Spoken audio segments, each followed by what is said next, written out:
हाय friends, जय Jagannath. Welcome to my channel. आज blog रे चलतु बुली जावा एक सुंदर बीच को जोटा कि जगतसिंहपुर सियाली रे अछि।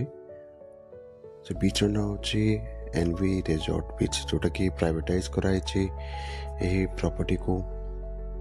आ सहर रो कोलाहल ठार बहुत दूर रे ए रिजॉर्ट अछि। आ एटा को प्रवेश करबा सहित एक अलग भावना मध्य मिलथिला। ଏହି ରିଜର୍ଟର आसपास परिवेश बहुत सुंदर एवं सफा सुतरा सहित जो ठंडा पवन सबकि मिसी एक परिपूर्ण रिलैक्सिंग स्थान करछि एही जगहटी को। आमे सेठारे पहुंच सारला परे रूम्स आमे चेक इन कर सारथिलु। यार रूम गुड़ी मत बहुत सुंदर एवं सफा एवं सुविधाजनक एवं प्रकृति को देखा बहुत बढ़िया व्यू मिले। आपण परिवार फ्रेंड्स कि अन्य ऑफिस कलिग मान सहित मत जगह को आसिक एंजॉय कर पारे।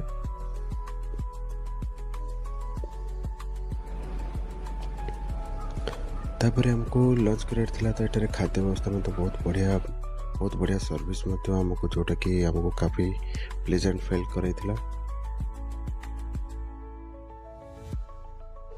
जदि आपण एक शांत एवं आरामदायक छुट्टी खोजते तेरे यही रिजॉर्ट निश्चित भाव आप आसिक बुली पारे। तापर आमे बीच आड़की गलु। सेठार जो बीच बहुत सफा थिला एवं ठंडा पवन सांग को से बीच रो कामनेस बहुत बढ़िया लगुला से जगह। तापर किछ समय आमे सेठी बुलिलु।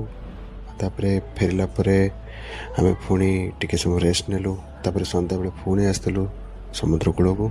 एठारे किछि समय निज पे काटिबा एवं प्रकृति सह कनेक्ट हवा सतरे एक रिफ्रेशिंग एक्सपीरियंस देला।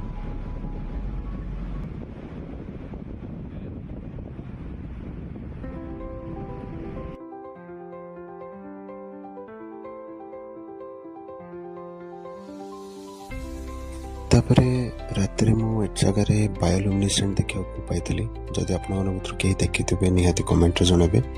एटा मो पे गोटे नुआ एक्सपीरियंस थिला। तापर आम रूम पहुंचिकी बनफायर जालिकी टिके सेकी होतलु, कारण बहुत ठंडा लगुता है।